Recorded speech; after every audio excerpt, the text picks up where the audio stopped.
kasih dalam Tuhan, bagaimana kabarnya?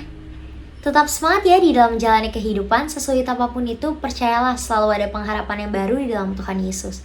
Sama seperti tema gereja kita pada bulan ini, yaitu hope atau berharap. Milikilah selalu pengharapan di dalam Tuhan Yesus karena hanya Dialah sumber dari segalanya. Sebelum kita beribadah, mari kita sama-sama tundukkan hati kita bersatu di dalam doa. Bapa di dalam sorga, terima kasih Tuhan untuk penyertaan-Mu yang luar biasa dalam hidup kami. Tuhan, saat ini kami siapkan hati kami untuk memuji memuliakan nama-Mu, serta belajar akan kebenaran dari firman-Mu.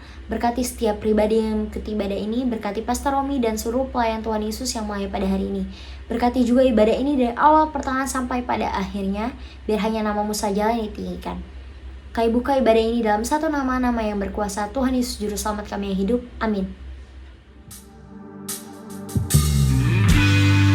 Terima kasih Tuhan, sebab Kau Allah yang sempurna, Kau Allah yang setia Tuhan Yesus. Banyak yang telah Kau perbuat dalam hidup kami Tuhan, yang memulihkan hidup kami Tuhan Yesus. Sebab itu kami datang dan bersyukur padamu Tuhan Yesus.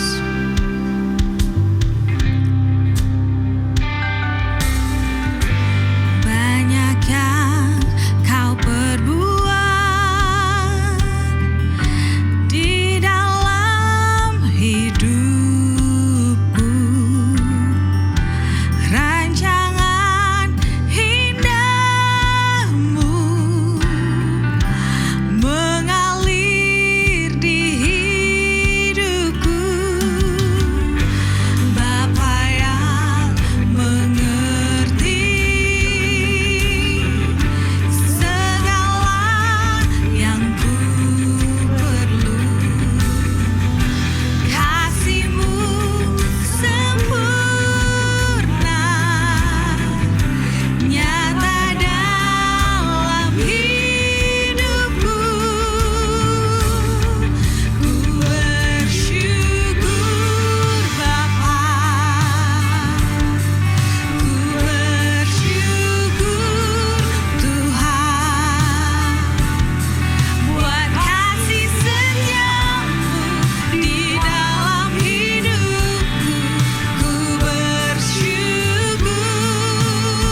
Saudara terkasih, kehidupan orang percaya tidak pernah lepas dari doa.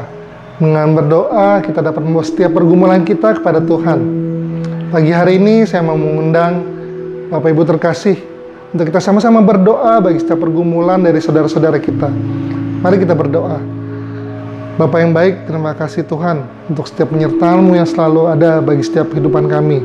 Pagi hari ini kami mau berdoa untuk pemulihan dari sakit kanker.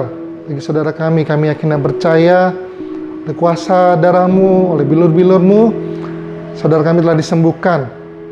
Pemulihan akan berjalan dengan baik. Terima kasih Tuhan Yesus. Kami juga mau berdoa bagi kesehatan bagi setiap kami selama masa pandemi, bagi keluarga kami, bagi teman-teman kami. Biar Engkau saja yang memberkati setiap kami dengan kesehatan yang baik selama masa pandemi. Terima kasih Tuhan Yesus. Kami juga mau berdoa bagi persiapan anak dalam menyambut MPASI. Kami berdoa agar bayi dapat menerima makanan dengan baik. Terima kasih Tuhan Yesus. Kami juga mau berdoa bagi bangsa Indonesia. Kami mengucap berkat untuk memimpin kami. Kami berdoa untuk pemerintahan yang sedang bekerja, agar semuanya dapat bekerja dengan baik. Kau berikan hati yang takut akan Tuhan, juga dalam penanganan masa pandemi, agar setiap kebijakan, setiap keputusan boleh diambil dengan bijak dan tepat guna. Kami juga berdoa untuk keamanan nasional. Kami berdoa seluruh daerah Indonesia boleh selalu aman terkendali, jauhkan dari segala huru-hara, jauhkan dari segala tindak terorisme, dan biar damai sejahtera tercurah bagi Indonesia. Terima kasih Tuhan Yesus.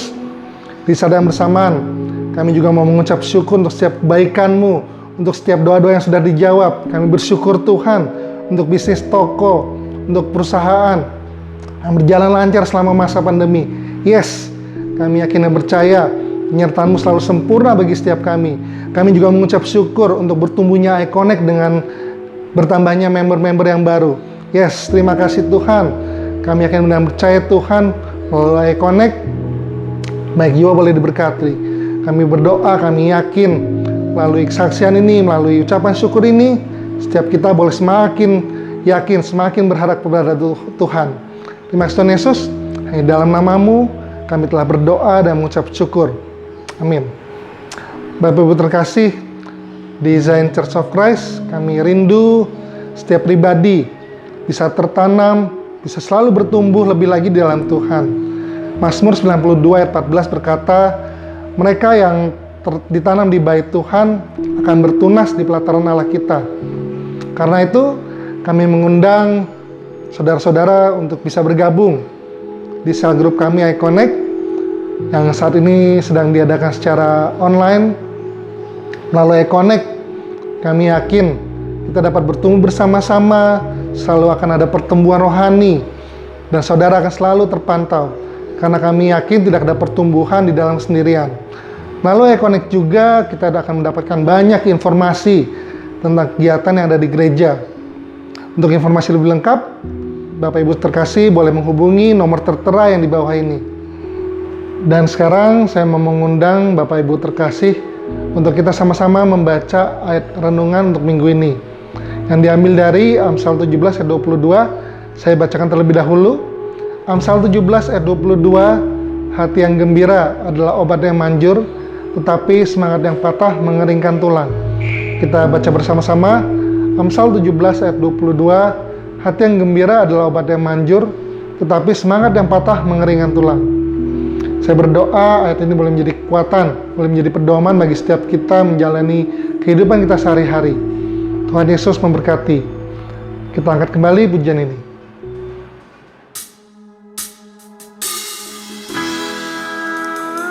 Terima kasih Tuhan Yesus, sebab sepasti mentari yang selalu bersinar di pagi hari. Kami percaya janji-Mu selalu pasti menolong kami Tuhan. Terima kasih Tuhan Yesus, sebab itu kami bersyukur dan datang menyembah-Mu Tuhan. Di tengah luasnya samudra, di dalam badai bergelora, Engkaulah jangkar hidupku. Tak Sekalipun ku goyah, firman terangi langkahku, sumber damai dalam hidupku. Ku aman di dalam-Mu, penyertaan-Mu sempurna.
Puji nama Tuhan, selamat hari Minggu, Bapak Ibu Saudara yang dikasihi Tuhan. Selalu saya senang bisa menjumpai Anda kembali di hari Minggu ini. Apa kabarnya? Selalu yang terbaik dan selalu yang luar biasa yang kami doakan bagi saudara. Apapun yang saat ini sedang Anda hadapi, senantiasa percaya kebaikan kemurahan Tuhan tidak pernah berakhir di dalam setiap kita. Nah, saudara yang kasih Tuhan, sebelum kita masuk di dalam kebenaran firman Tuhan, kita akan masuk terlebih dahulu di dalam sakramen tubuh dan darah Tuhan Yesus. Mungkin bagi saudara yang baru pertama kali bergabung bersama dengan kami mengucapkan selamat datang di Gereja Zion Church of Christ. Kami berdoa biar melalui siaran ini saudara terberkati dan saudara boleh mengalami lawatan Tuhan atas kehidupan Anda. Nah, mari kita siapkan yaitu sakramen roti dan anggur seperti yang saya pegang ini. Dan kita akan masuk terlebih dahulu di dalam perjamuan kudus. Nah, satu ayat yang akan saya bacakan buat saudara berbunyi begini. Lukas 1 ayat 37. Sebab bagi Tuhan tidak ada yang mustahil. Sama-sama dengan saya katakan, bagi Tuhan tidak ada yang mustahil. Ya, apapun yang kata dunia mustahil, apapun yang kata orang nggak mungkin, apapun yang kata teman-teman kita, itu sesuatu yang sulit untuk terwujud. Hari ini saya mau ingatkan buat saudara bahwa di dalam Tuhan senantiasa jaminannya adalah kepastian untuk bisa terwujud dan terjadi. Yang membuat orang berhenti untuk percaya adalah ketika hal itu belum terwujud, mereka berpikir itu tidak akan terjadi. Tapi hari ini kita percaya, kita mengimani, pada waktu kita tinggal di dalam Kristus, Kristus ada di dalam kita. Firman-Nya akan selalu berbicara buat kita, Firman-Nya meneguhkan kita, dan Firman-Nya menjaminkan kita bahwa Tuhan menjaminkan setiap orang yang percaya, hidup di bumi dijaminkan untuk berhasil. Apapun tantangan, apapun pergumulan, saudara akan melihat mujizat Tuhan dinyatakan bagi kehidupan Anda. Mari kita berdoa terlebih dahulu. Tuhan Yesus, terima kasih hari ini kami akan bersatu dengan sakramen tubuh dan darah Tuhan Yesus. Aku percaya kuasa Tuhan terwujud dan terjadi bagi setiap pribadi. Maka setelah itu kami juga akan masuk dalam kebenaran firman Tuhan. Firman-Mu adalah kebenaran, satu-satunya kebenaran yang memerdekakan. Artinya setiap orang yang dengar firman Tuhan, imannya dibangun dan terjadi pertobatan. Mata kami dicerahkan, hati kami digirangkan, dan setiap kami bisa melihat janji Tuhan tergenapi pada waktu kami merenungkan dan membaca firman-Mu. Sederhanakan setiap kata kalimat bahasa yang kupakai, agar setiap anak-anak Tuhan menangkap dengan jelas, mengerti dengan benar apa yang Tuhan kehendaki bagi kehidupan kami. Maka tutup buku semua yang menyaksikan acara ini dimanapun mereka berada dengan kuasa darah Yesus. Pagari mereka semua, pasukan malaikat jagai mereka. Setiap benih firman Tuhan jatuh di atas ladang hati kami yang subur. Sehingga semua yang dengar firman Tuhan, mereka benar-benar terberkati, mengalami lawatan, mengalami mujizat Tuhan. Benih firman tidak dapat dicuri oleh si jahat.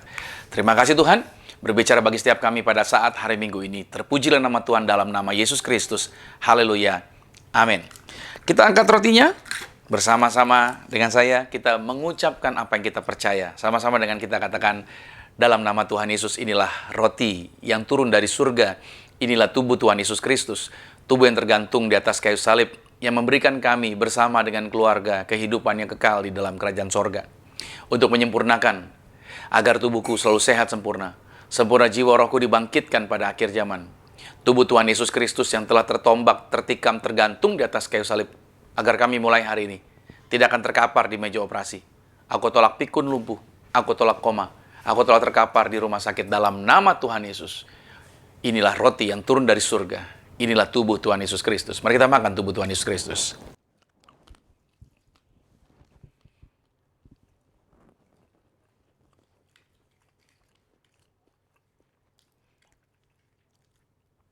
Kita juga mau mengangkat anggur ini.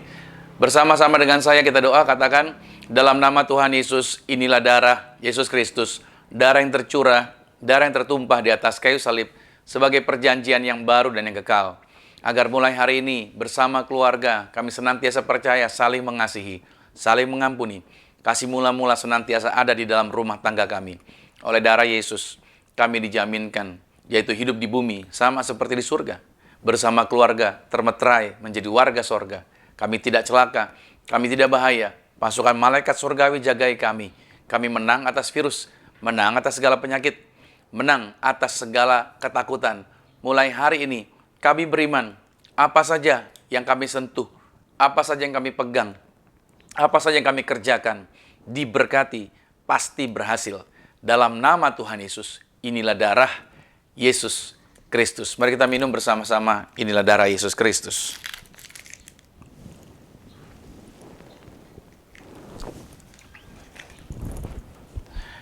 Kita juga mau berdoa bagi sakramen minyak yang tentunya saudara sudah pegang masing-masing. Kita mau berdoa dengan sakramen minyak ini, kita melepaskan perkataan iman, kita melepaskan perkataan kuasa. Bersama-sama dengan saya katakan dalam nama Tuhan Yesus, inilah minyak urapan, setiap tetesnya punya kuasa mengusir setan, setiap tetesnya punya kuasa menyembuhkan penyakit. Silakan pasukan malaikat hadir, jagai kami, pagari kami. Kami halau segala yang jahat, kami halau kuasa kegelapan dalam nama Tuhan Yesus Kristus. Inilah minyak urapan. Saudara boleh teteskan di atas kepala saudara. Dan saudara juga boleh berdoa buat setiap anggota keluarga Anda yang bersama-sama dengan saudara di hari Minggu ini. Puji nama Tuhan. Selalu sukacita, amin. Selalu sukacita dan selalu luar biasa dalam kehidupan setiap kita. Nah saudara, di hari Minggu ini adalah minggu terakhir ya. Atau minggu yang kelima di bulan Mei. Di tahun 2021 ini. Tanpa terasa kita sudah begitu panjangnya perjalanan kita. Sekarang kita ada di bulan Mei dan sebentar lagi kita akan mengakhiri, kita akan masuk bulan baru, tentunya bulan Juni. Nah tentunya saudara, sepanjang bulan ini, bulan Mei ini, banyak hal yang telah kita pelajari, banyak hal yang telah kita dapat melalui khotbah-khotbah sepanjang bulan Mei, yaitu berbicara mengenai hope, berbicara mengenai harapan. Saya rindu dan saya berdoa, biarlah setiap kita memiliki pembekalan yang kuat mengenai sebuah harapan di dalam Tuhan. Nah hari ini, tema yang saya bawakan yaitu berbicara mengenai harapan di dalam Tuhan. Ini adalah khotbah tentang harapan di minggu yang terakhir di bulan Mei ini. Silakan saudara ambil alat tulis, saudara boleh catat judul ini yang tertera di layar saudara, yaitu harapan di dalam Tuhan. Saya mau ajak saudara untuk kita buka ayatnya yang terambil di dalam Roma pada pasal 8, ayat 24 dan ayatnya yang ke-25. Ya, mari kita lihat dulu ayatnya. Roma pasal 8 ayat 24 dan 25. Sebab kita diselamatkan dalam pengharapan, tetapi pengharapan yang dilihat bukan pengharapan lagi. Sebab bagaimana orang masih mengharapkan apa yang dilihatnya. Tetapi jika kita mengharapkan apa yang tidak kita lihat, kita menantikannya dengan tekun. Saudara yang kasih Tuhan, saya selalu yakin dan percaya bahwa firman Tuhan tidak pernah kembali dengan sia-sia.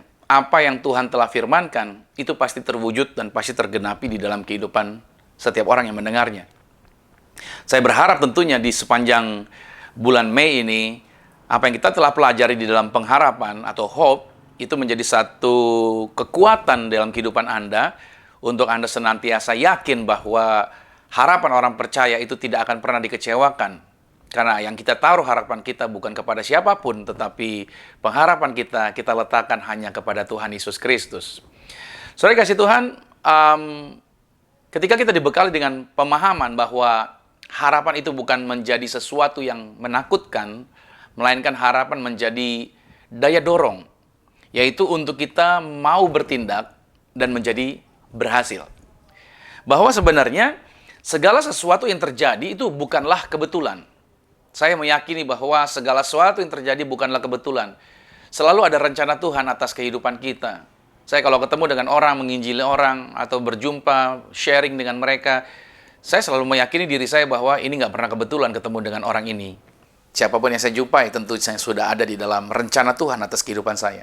Saya juga menyampaikan itu kepada orang yang saya injili. Ketika saya berjumpa dengan seseorang, menyampaikan firman kepada mereka, saya akan mengatakan bahwa tidak pernah kebetulan kalau saya bisa berjumpa dengan Anda atau Anda berjumpa dengan saya. Semuanya sudah ada di dalam rencana Tuhan atas setiap kehidupan masing-masing kita.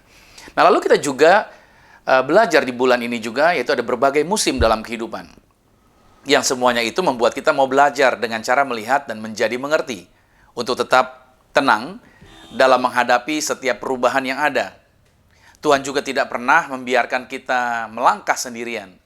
Melainkan Ia memberikan kita berbagai karunia, agar setiap kita dapat bergerak ke arah tujuan yang Tuhan telah rencanakan bagi kita masing-masing. Saudara, harapan adalah sesuatu yang membuat kita menjadi bersemangat. Ya, dengan adanya harapan, tentunya kita menjadi bersemangat. Karena di dalam harapan kita mendambakan terjadinya keadaan baik pada waktu yang akan datang. Harapan artinya sesuatu yang belum terjadi. Itu masih menanti penggenapannya. Dengan kata lain, pengharapan atau hope adalah mimpi yang kita inginkan untuk terjadi pada masa depan. Nah, harapan dapat memberikan motivasi dalam hidup kita. Dan untuk mewujudkannya itu, haruslah hal itu dihidupi dengan dijalani, yaitu dengan cara menghargai segala sesuatu, mulai dari hal-hal yang kelihatannya kecil. Nah, seringkali kita abai, seringkali kita nggak ngelihat bahwa hal-hal yang kecil itu sebenarnya kita bisa pakai untuk mengucap syukur. Misalkan seperti ini, saudara. Misalkan ketika kita bangun pagi, kita harus menyiapkan sarapan. Ya kan? Mungkin capek ya menyiapkan sarapan pagi buat anak-anak, ya kan, untuk menyiapkan sekolah mereka. Nah, saya katakan bahwa sebenarnya kita harusnya bisa mengucap syukur. Kenapa? Karena masih ada makanan yang dapat dimakan hari ini gitu loh. Coba pakai itu untuk mengucap syukur bahwa iya, masih ada makanan ya hari ini gitu loh. Nah, ketika Anda melihat anak-anak saudara beraktivitas di rumah, dan mungkin di rumah Anda agak gaduh, berisik dengan kehadiran anak-anak Anda di rumah, coba Anda pakai itu bukan untuk mengeluh dan komplain, tapi pakai untuk mengucap syukur bahwa Anda masih memiliki keluarga yang sehat gitu loh. Pakai itu sebagai ucapan syukur. Nah, ketika Anda mendengar misalkan suara pasangan Anda yang membuat Anda kesal, seharusnya Anda jangan menjadi kesal, tapi bersyukurlah. Kenapa? Karena Anda melihat pasangan Anda tidak sedang di ICU. Anda sedang tidak ada dalam suasana duka, tapi pasangan Anda sehat bersama-sama dengan Anda. Puji Tuhan. Ya kan? Ketika Anda misalkan buka pagar rumah dan Anda melihat tetangga Anda bergerak dalam segala kegiatan mereka, Anda harus pakai itu dengan perkataan bersyukurlah bahwa kita masih dapat berinteraksi dengan orang lain. Nah, banyak hal sebenarnya, ada begitu banyak hal yang dapat kita syukuri di dalam kehidupan ini sebagai langkah awal agar setiap harapan yang baik itu dapat menjadi kenyataan di dalam kehidupan kita. Ya, setiap harapan yang baik dapat terwujud. Tetapi ada juga orang yang membiarkan dirinya memimpikan hal-hal yang negatif, kemudian mulai bertanya, mengapa hal-hal yang buruk selalu terjadi dalam kehidupannya? Saudara yang kasih Tuhan, dalam Kejadian 50 pada ayat yang ke-20, di sana dikatakan begini, memang kamu telah mereka-rekakan yang jahat terhadap aku. Lihat kata-katanya, memang kamu telah mereka-rekakan yang jahat terhadap aku. Nah, teks ini saya garis bawahi dan saya beri highlight di situ. Seringkali kita berpikir menggunakan ayat ini, orang lain telah mereka-reka yang jahat terhadap diri kita. Tapi teks ini sebenarnya, ini berbicara buat diri kita sendiri. Karena kita sendiri suka mereka-reka yang jahat untuk terjadi di dalam kehidupan kita. Bukan hanya orang lain loh. Tapi kita sendiri suka juga mereka-rekakan yang negatif untuk terjadi bagi diri kita. Itu diperkuat dengan Ayub pada pasalnya yang ketiga, pada ayat yang ke-25. Dikatakan begini, karena yang kutakutkan, itulah yang menimpa aku. Dan yang kucemaskan, itulah yang mendatangi aku. Nah, ternyata diri kita sendiri mampu membayangkan atau memimpikan sesuatu yang buruk ya untuk terjadi pada masa depan, ya kan? Kita dapat memimpikan suatu hal untuk terjadi, entah itu hal yang baik ataukah sesuatu yang buruk. Nah, saya bertemu dengan teman, saya ngobrol dengan teman saya dan kami saling sharing, kami banyak hal yang kita ngobrolin. Nah, kita ngobrol sharing banyak hal yang mengenai sebuah rencana. Kita berbicara mengenai sebuah rencana ke depan. Bagaimana agar rencana kita dapat berhasil. Itu dalam perbincangan saya dengan teman saya tersebut.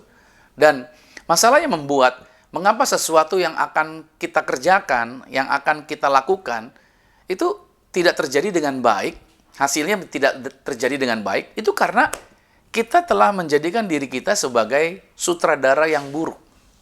Maksudnya bagaimana? Maksudnya adalah sebelum sesuatu terjadi, kita telah membayangkan bahwa berbagai hal negatif untuk terjadi. Kita telah membayangkan berbagai macam hal negatif. Sehingga pada saat kita mengerjakannya, maka hasilnya tidak sama dengan harapan baik yang tadi di awal kita mungkin merindukannya.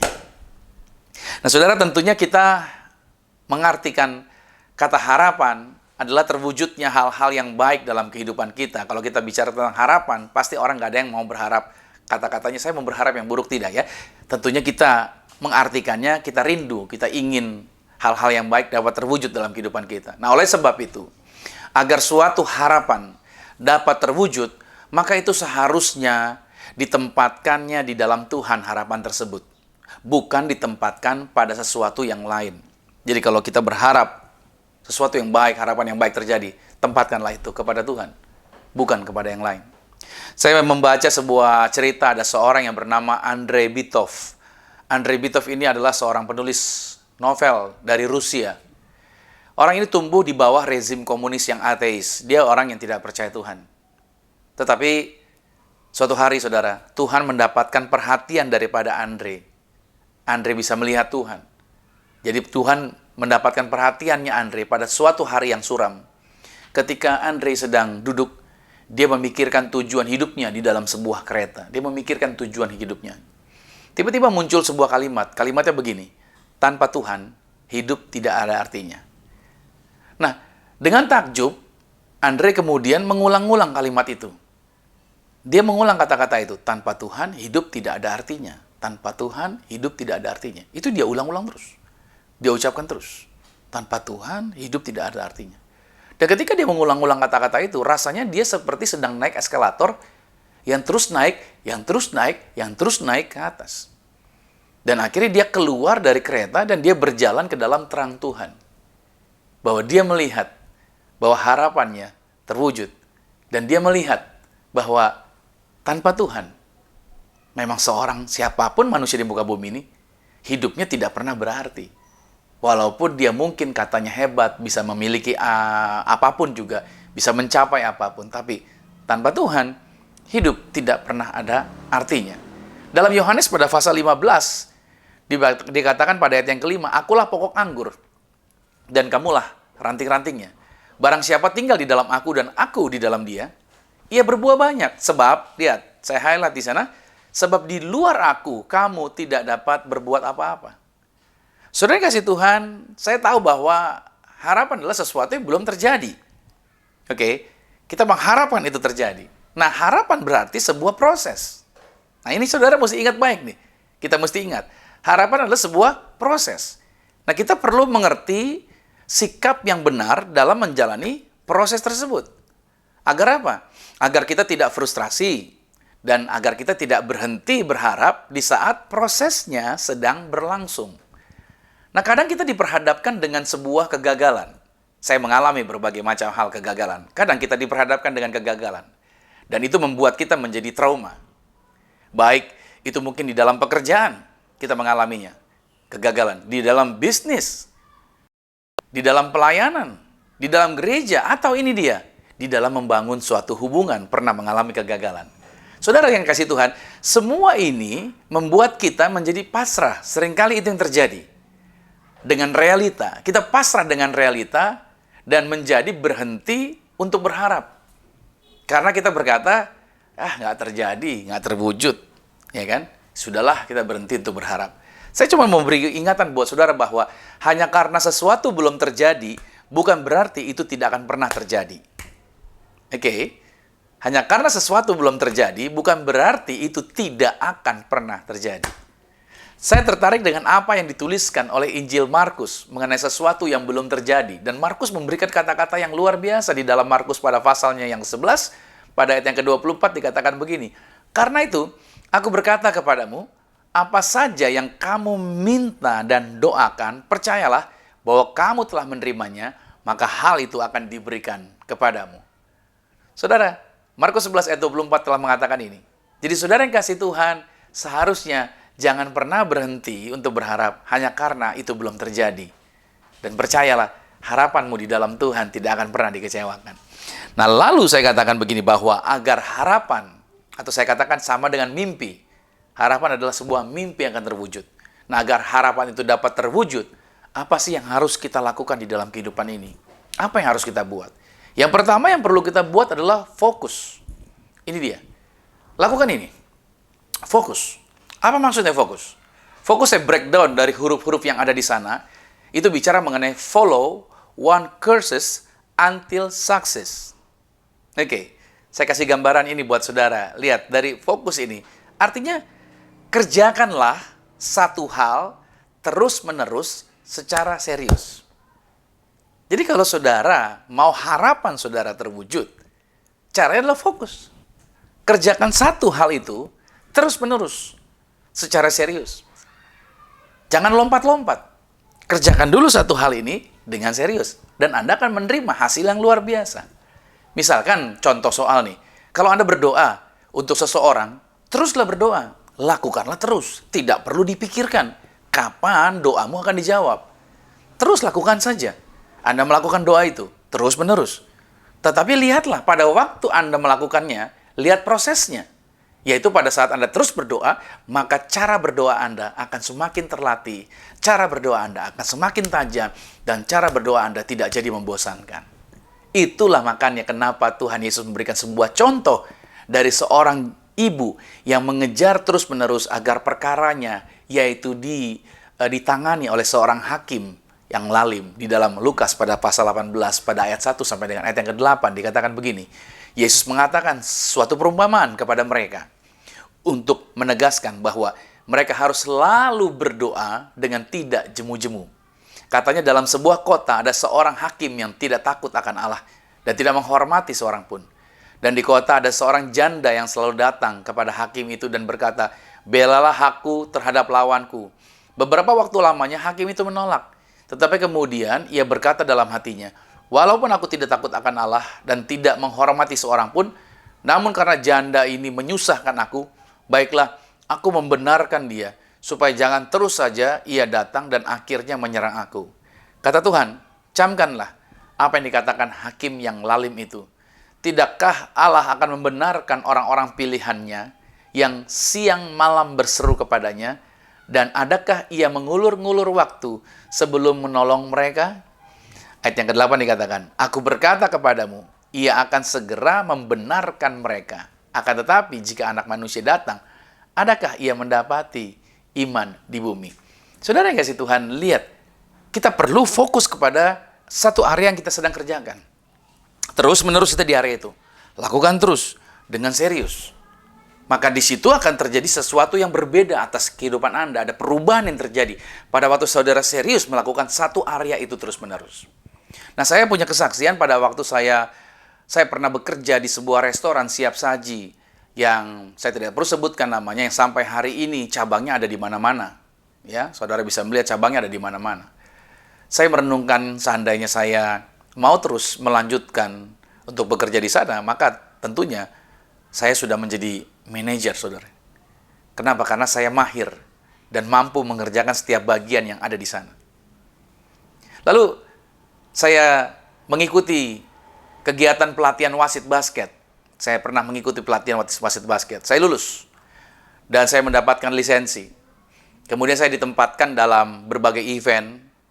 Kemajuan saya sangat pesat. Seandainya saya jalani terus di bidang perwasitan basket, maka karir saya yaitu sampai ke event internasional. Saya meyakini akan hal itu. Karena saya serius di area itu. Tapi saya tinggalkan itu. Lalu pada saat saya menjadi singers, saya masuk dalam pelayanan. Saya tekun menjalaninya terus-menerus. Lalu saya diangkat menjadi worship leader. Terus saya melatih diri saya, terus saya serius di area itu terus-menerus. Sampai saya dapat kesempatan memimpin di hadapan ribuan orang dalam event utama. Nah, saudara, tidak berhenti sampai di situ. Saya menjadi pembicara dan saya tekun menjalaninya. Lalu saya dibawa kepada level-level yang jauh lebih tinggi lagi. Lalu saya dipercayakan menjadi gembala sidang seperti hari ini, dan sampai saat ini, saudara, ini terus-menerus saya dibukakan hal-hal yang jauh lebih besar lagi. Nah, itu yang terjadi artinya apa? Mimpi saya itu satu persatu itu terbuka dan tergenapi pada waktu saya terus-menerus lakukan satu area ini secara serius. Artinya, saudara, fokus menjadi bagian kepastian akan masa depan.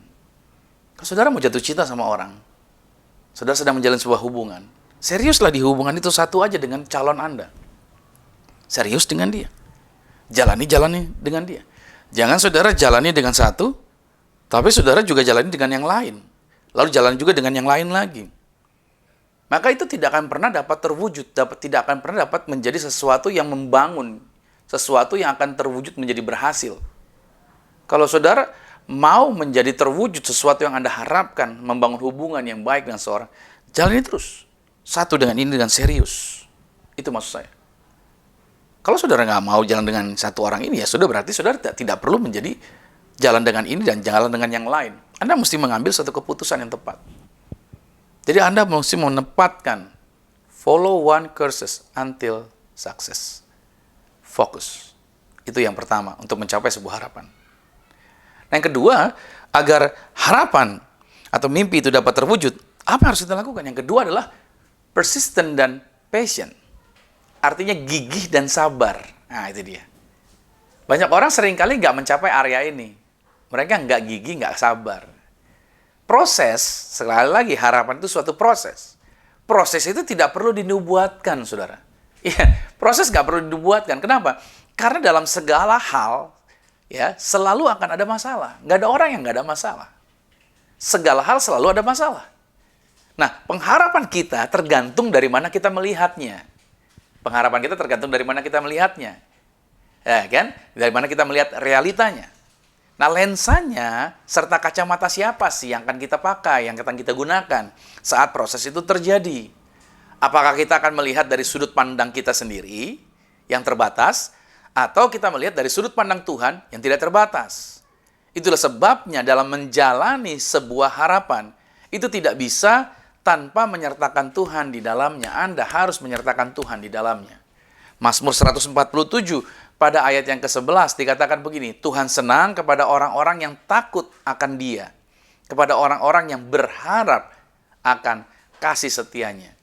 Yeremia 17 pada ayat 17 berkata, diberkatilah orang yang mengandalkan Tuhan, yang menaruh harapannya pada Tuhan. Jadi saudara yang kasih Tuhan, kita perlu sabar, kita perlu gigih. Seorang teman memberikan saya sebuah judul video, yaitu tentang seorang marketing yang ngomongnya nggak lancar, tapi menjadi seorang marketing yang luar biasa terkenal di Amerika. Dan dia caranya bagaimana? Setiap kali dia akan pergi ke marketing gitu ya, ibunya selalu memberikan semangat buat dia, yaitu menuliskan di roti yang dia bawa, dia selalu bawa roti yang dibuatkan oleh ibunya dengan tulisannya adalah tetap gigih dan percaya. Artinya tetap kamu menjadi orang yang sabar. Kalau kamu ditolak, tetap sabar. Selalu dikasih motivasi sama ibunya. Akhirnya saudara yang dikasih Tuhan, dalam perjalanan dia bisa melakukannya dengan gigih, dengan sabar. Karena dia tahu ini bagian daripada proses untuk mencapai sebuah keberhasilan. Dia memiliki harapan untuk menjadi seorang yang berbeda. Dan dia gigih dan dia sabar. Makanya saya kasih tahu sama saudara bahwa untuk menjadi seseorang yang hebat, menjadi seorang yang sukses, menjadi seorang yang berhasil, saudara, ini yang saya katakan buat saudara bahwa jangan buru-buru langsung mau cepat besar. Jangan buru-buru langsung cepat hebat. Segala sesuatu dimulai dari hal yang kecil. Kalau saudara lihat saudara lahir, Anda lahir nggak langsung besar. Nggak langsung seperti saya besar seperti ini. Kita semua lahir dari baby, dari kecil. Artinya apa? Kita ada proses, ada fasenya, satu persatu. Untuk kita membiasakan diri dulu menerima hal yang kecil dulu. Baru ditambahkan lagi. Baru ditambahkan lagi. Baru ditambahkan lagi. Seperti tangga, tidak langsung dimulai dari tangga yang paling atas. Selalu tangga dimulai dari tangga yang paling rendah. Karena kalau kita langsung lompat ke atas, itu akan banyak hal-hal negatif yang akan membuat kita mengalami kerugian sendiri. Artinya, saudara, kalau kita melihat sebuah tangga sampai ke atas, artinya, kalau Anda mulai dari sesuatu yang kecil hari ini, percayalah, sabarlah, tetap gigih jalaninya. Kenapa? Karena tangga yang Anda injak tetap akan bisa membawa Anda menuju tangga yang tertinggi di mana dalam perjalanan Anda. So, andalkan Tuhan selalu. Karena orang yang menaruh harapannya pada Tuhan, mereka pasti diberkati. Amin. Yang ketiga, saudara, agar harapan atau mimpi itu dapat terwujud dalam kehidupan kita adalah kita belajar untuk ini, melihat dengan benar. Sama-sama dengan saya katakan melihat dengan benar. Ya, kenapa kita perlu melihat dengan benar? Mari kita lihat dalam 2 Korintus 4 pada ayat yang ke-18. Sebab kami tidak memperhatikan yang kelihatan, melainkan yang tidak kelihatan. Karena yang kelihatan adalah sementara, sedangkan yang tidak kelihatan adalah kekal. Ini memberikan contoh pada saat Abraham bimbang. Saudara dan saya pernah mengalami situasi bimbang? Ya, kita semua manusia pernah mengalami situasi itu. Pada waktu Abraham bimbang, Abraham diarahkan untuk melihat dan menghitung bintang yang ada di langit. Tujuan Tuhan adalah supaya Abraham secara simbolis melihat dari mana cara Tuhan melihat. Oke, agar Abraham melihat dari mana cara Tuhan melihat. Yaitu Tuhan melihat dari atas ke bawah. Artinya, melihat dari perspektifnya Tuhan. Nah, Abraham diarahkan untuk melihat segala sesuatu dari perspektif Tuhan. Sama dengan saudara dan saya juga. Kita hendak diarahkan untuk seperti itu. Nah, seperti itulah sebenarnya Tuhan membawa kita semua. Setiap kali proses datang, oke, setiap kali kita berharap sesuatu untuk terjadi, kita ada proses datang. Nah, saudara, stop. Untuk apa? Untuk looking down, gitu loh. Karena looking down itu adalah membandingkan proses kita dengan proses orang lain. Ini seringkali bermasalah karena kita berusaha membandingkan proses diri kita dengan proses orang lain. Nah, jawaban kita tidak datang di saat kita looking down atau looking within or looking around. Tetapi jawaban kita datang saat kita looking up. Pada waktu kita melihat kepada Tuhan. Pada waktu kita melihat dengan benar, memandang dengan cara sudut pandang perspektifnya Tuhan. Maka kita punya keyakinan yang luar biasa dalam kehidupan kita. Bahkan dalam berhadapan dengan tantangan apapun, ketika kita memiliki perspektif Tuhan, kita bisa punya keyakinan bahwa ini semua sementara dan kita bisa melewati semuanya. Saya pernah memberikan sebuah ilustrasi, ada 2 orang kerja di sebuah gedung yang sama, pergi bareng, pulang bareng, naik kendaraan mereka bersama-sama. Lalu saudara, ketika mereka kerja di gedung itu, yang satu kerja di lantai dasar, yang satu kerja di lantai 17. Satu hari ketika mereka akan pulang di sore hari, yang di lantai 17 telepon yang di lantai dasar. Bro, siap-siap bro, kita pulang sekarang yuk. Gitu, biar kita sampai rumah jadi nggak makan waktu banyak. Temannya di lantai dasar bilang, kamu nggak ngelihat keluar. Di luar kamu lihat, dari tempat aku berdiri ini, itu macet banget di depan. Itu mobil nggak bergerak. Kalau kita pulang sekarang percuma, kita hanya buang-buang energi. Tunggu jalanan sepi aja lah, baru kita bergerak pulang. Tapi yang di lantai 17 bilang apa? Dari lantai tempat saya berdiri ini, saya melihat bahwa kemacetan yang terjadi itu karena ada kendaraan bus yang mogok di depan. Dan saat ini sedang ditangani. Sebentar lagi selesai. Setelah dari bus ke depan, itu kosong sama sekali, nggak ada kemacetan. Jadi kalau sekarang kita keluar, kita masuk di dalam antrian, itu nggak berapa lama, kita akan menjadi barisan yang paling depan untuk kita keluar dari kemacetan dan kita bisa pulang dengan cepat. Saudara yang kasih Tuhan, lihat. Apa yang terjadi? Perspektifnya berbeda. Cara pandangnya berbeda. Kenapa? Yang satu memandang dari lantai 17 jauh, melihatnya. Yang satu di lantai dasar yang hanya melihatnya terbatas. Kalau saudara mengandalkan pandangan Anda, kalau Anda melihat dari sudut pandang Anda akan terbatas untuk bisa percaya bahwa harapan itu akan terwujud dalam kehidupan Anda. Tapi pada waktu Anda memandangnya dari perspektif Tuhan, Anda akan punya keyakinan yang kuat bahwa walau sesulit apapun, walaupun banyak barrier di depan, walaupun banyak penghalang di depan, saudara akan berkata, aku percaya karena Tuhan yang sudah memperlihatkan itu semua sementara. Bagi Tuhan gak ada perkara yang mustahil. Aku bisa melewati ini semua dan aku pasti bisa berhasil. Ada amin? So mulailah taruh gambaran yang benar mengenai sesuatu yang Anda harapkan. Taruh gambaran yang benar. Dan itu akan menimbulkan kebahagiaan kalau saudara taruh gambaran yang benar. Menimbulkan kebahagiaan serta itu akan membuat Anda bersikap baik dalam menjalankannya. Contoh soal saudara taruh gambaran yang benar tentang siapa? Tentang orang yang mungkin seringkali membuat Anda sebel. Anda kalau ketemu dengan orang yang Anda sebelin, muka Anda juga akan sebel, biasanya begitu kan. Coba taruh gambaran orang itu bikin Anda senang. Anda berharap dia jadi orang yang baik. Anda berharap dia akan senyum sama Anda. Anda berharap dia akan memiliki sikap yang friendly dengan Anda gitu loh. Anda berharap dia bukan menjadi orang yang bersikap yang ngeselin, tapi bersikap yang semua yang baik. Anda bayangkan di pikiran Anda. Nah, ketika Anda membayangkan di pikiran Anda bahwa dia akan bersikap baik terhadap Anda, tentunya respon Anda awalnya Anda akan menjadi senang dan Anda akan membalas dengan baik. Walaupun itu masih di dalam imajinasi Anda. Tapi dari sikap Anda yang sudah menjadi baik, sikap Anda yang sudah senyum, sikap Anda juga yang ramah, ketika Anda bertemu dengan orang tersebut yang walaupun dia belum berubah, tapi Anda sudah terlebih dahulu menunjukkan sikap ramah sebagai respons dari image yang Anda sudah taruh di dalam bayangan Anda, itu akan memberi pengaruh buat orang tersebut. Karena firman Tuhan berkata, apa saja yang kamu inginkan orang lain lakukan terhadap kamu, lakukanlah terlebih dahulu kepada mereka. Nah, kita akan susah sebenarnya. Bagaimana kita bisa senyum sama orang yang bikin kita kesel? Betul.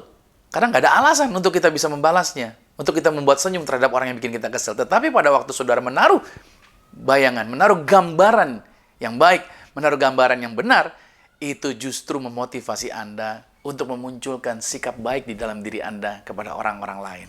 Ada amin. Haleluya. Yang keempat, saudara, agar harapan atau mimpi itu dapat terwujud dalam kehidupan kita, maka apa yang harus dilakukan adalah mulailah dari Tuhan. Start from God. Mulai itu dari Tuhan, jangan mulai dari yang lain. Ayub pada pasal 12 pada ayat yang ke-10 berkata begini, bahwa di dalam tangannya terletak nyawa segala yang hidup dan nafas setiap manusia. Itu dalam tulisan Ayub. Kalau terjemahan dalam Today's English Version atau Good News Bible, itu disebutkan begini, it is God who direct the life of His creatures, everyone's life is in His power. Dalam teksnya dikatakan, Tuhanlah yang mengatur hidup ciptaannya. Kehidupan setiap orang ada di dalam kuasanya Tuhan. Pernahkah kita bertanya dalam diri kita, ingin menjadi apakah aku kelak? Apa yang harus aku lakukan dengan hidupku? Apakah sasaranku? Lalu, apa impianku untuk masa depanku? Saudara, pernah nggak Anda bertanya hal-hal seperti ini? Nah, saudara, tentunya setiap orang memikirkan, iya ya, apa mimpi saya? Apa cita-cita saya? Apa yang akan saya lakukan dalam kehidupan saya? Kita bertanya-tanya, ya kan, kira-kira akan jadi apa ya kehidupan saya di depan nanti? Nah, tujuan kehidupan Anda sebenarnya, saudara, itu jauh lebih besar. Tuhan menempatkan tujuan kehidupan Anda itu menjadi jauh lebih besar dari kepuasan pribadi kita masing-masing. Bahkan, lebih daripada kebahagiaan Anda sendiri. Itu jauh lebih besar dari keluarga, jauh lebih besar dari karir, bahkan impian dan ambisi Anda yang paling heboh sekalipun. Nah, jika Anda ingin tahu mengapa Anda ditempatkan di planet bumi ini, maka Anda harus memulainya dengan Tuhan sebagai titik utamanya. Jangan mulai dari yang lain, tapi mulai dari Tuhan sebagai titik utamanya. Karena kita tidak memulai dari Tuhan, kita akan tersesat untuk menemukan tujuan kehidupan kita ada di dunia ini. Jadi jangan pernah berpikir kalau kita sudah punya hobi, kita sudah punya sesuatu, beli A, B, C, D, memiliki ini dan itu, belum tentu orang itu sudah tahu tujuan hidupnya. Dan banyak orang stres hidupnya. Kenapa? Karena dia nggak tahu tujuan hidupnya. Tapi saudara kasih Tuhan, masa depan Anda, impian Anda, Tuhan sudah jaminkan Anda akan jadi seperti apa. Itu di dalam rencananya Tuhan. Oleh sebab itu, untuk mencapai tujuan itu, mulai titik utamanya dari Tuhan, bukan dari diri kita. Bukan dari apa yang saya mau, apa yang saya butuhkan ya. Oh, mungkin dari apa kebutuhan saya, itulah yang akan menjadi tujuan hidup. No, bukan itu. Ada sebuah kejadian kesaksian yang saya alami adalah saya dan teman-teman sebagai panitia pernah mengalami yang namanya tersesat dalam persiapan, yaitu 1 hari sebelum acara retreat pemuda di puncak, saudara. Nah, kami berjalan kaki bermaksud mendoakan lokasi sekitar tempat kami akan menjadikan, yaitu akan mengadakan acara untuk esok hari. Tetapi perjalanan kami terlalu jauh, yaitu masuk ke dalam perkebunan, ya kan? Kami pikir kami jalannya tepat gitu ya, dan hari sudah semakin sore. Setelah sekian lama berjalan kaki maksud kami, yaitu kondisi cukup gelap, lalu kami coba bertanya deh sama penduduk lokal mengenai arah pulang kembali ke lokasi acara kami yang tadi kami tinggalin. Lalu mereka menjawab begini, bahwa dari tempat kami berdiri saat ini akan menjadi sulit untuk menemukan jalan pulang langsung, kata dia gitu. Kecuali kami pergi dulu ke jalan raya utama. Nah, terlebih dahulu sampai di sana, barulah dari sana, dari jalan raya utama, kami bisa mendapatkan arah yang tepat untuk menuju lokasi tempat retreat kami tadi. Nah, saudara, kita tidak akan pernah dapat mencapai harapan yang baik atau akan menggapai mimpi-mimpi kita tanpa kita memulainya dari Tuhan. Kalau kita memulai dari diri kita akan semakin tersesat dan semakin menjauh. Mulailah itu terlebih dahulu dari Tuhan. Semakin kita terarah kepada diri kita sendiri ya, semakin kita terarah kepada diri kita sendiri, karena memang dunia mengarahkan kita egois ya, mementingkan diri kita sendiri. Semakin kita terarah kepada diri kita sendiri, semakin kita akan menjauh dari hasil yang diharapkan. Sebaliknya, pada saat kita menaruh titik utamanya pada Yesus, kehidupan yang berkelimpahan akan terjadi.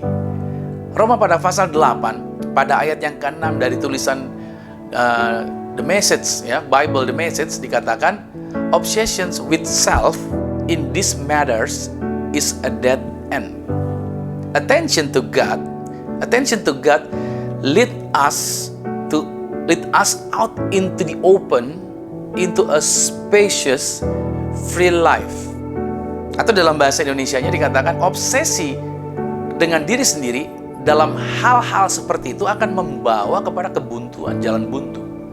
Tetapi perhatian kepada Tuhan akan membawa kita kepada kehidupan yang terbuka, kehidupan yang luas, dan kehidupan yang bebas.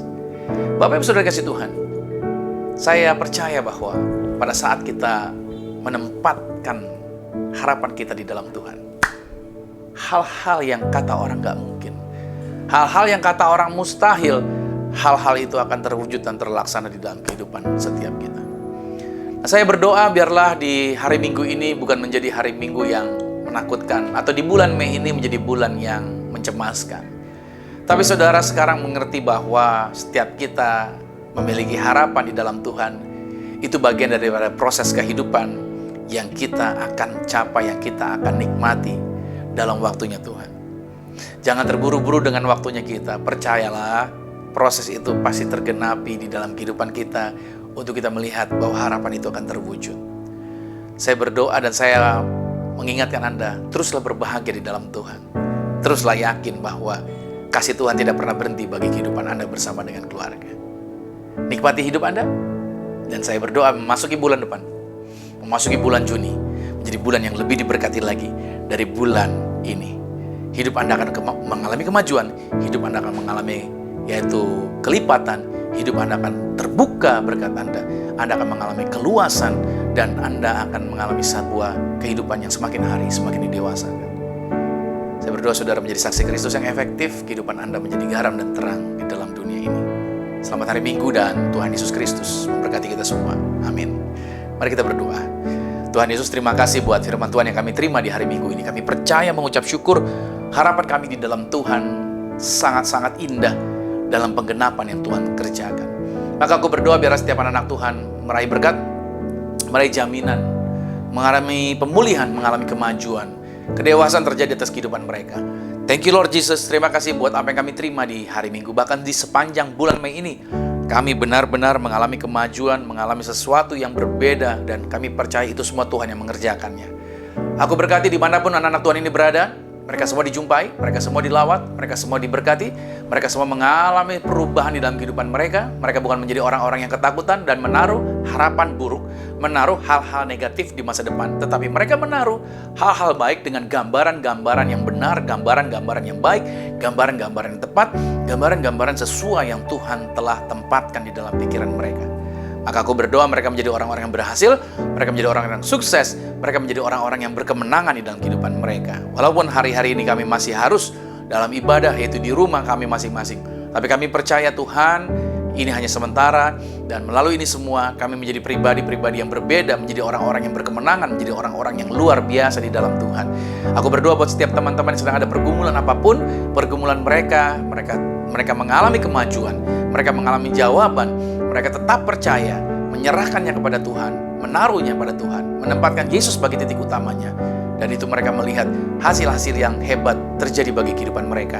Berkati teman-teman yang sudah membantu pelayanan ini, berkati mereka juga yang telah berkorban dalam pelayanan ini. Apa yang mereka korbankan tidak pernah sia-sia, apa yang mereka berikan digantikan yang luar biasa. Mereka diberkati, mereka damai sejahtera, mereka sukacita bersama keluarga mereka, hidup mereka yaitu di bumi sama seperti di surga. Mereka menang atas segala virus, mereka menang atas segala penyakit. Mereka tidak hidup dalam ketakutan, tapi mereka hidup dalam kesejahteraan dan sukacita. Bangsa kami, bangsa yang besar, kami berdoa bangsa ini bisa melewati situasi ini dan menjadi Indonesia yang maju, Indonesia yang berkemenangan.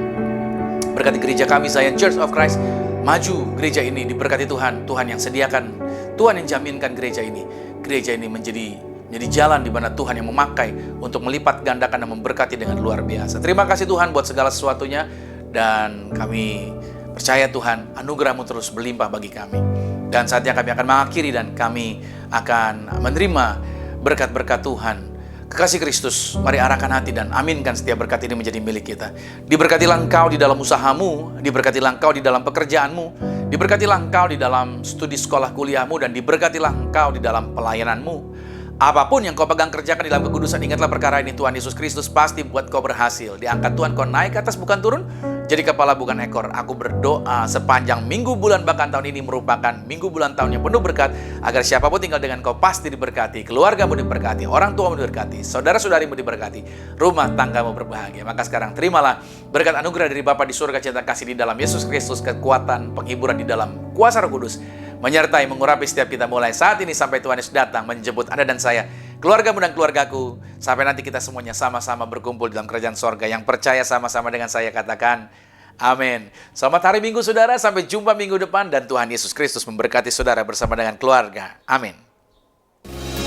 I hear the voice of love calling me home to where I belong. Oh, it cripples every fear, and the one who will need walk away. Thank you, Lord.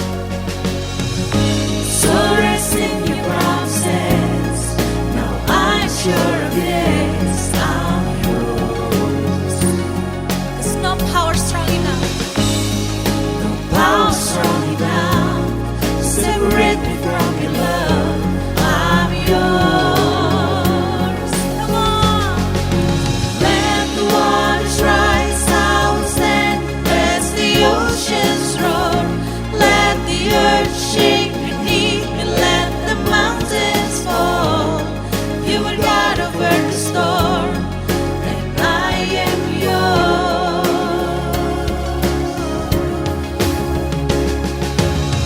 Even the thunder and the wind obey at the command of my Father. Father, I set my feet upon your mighty name. So let the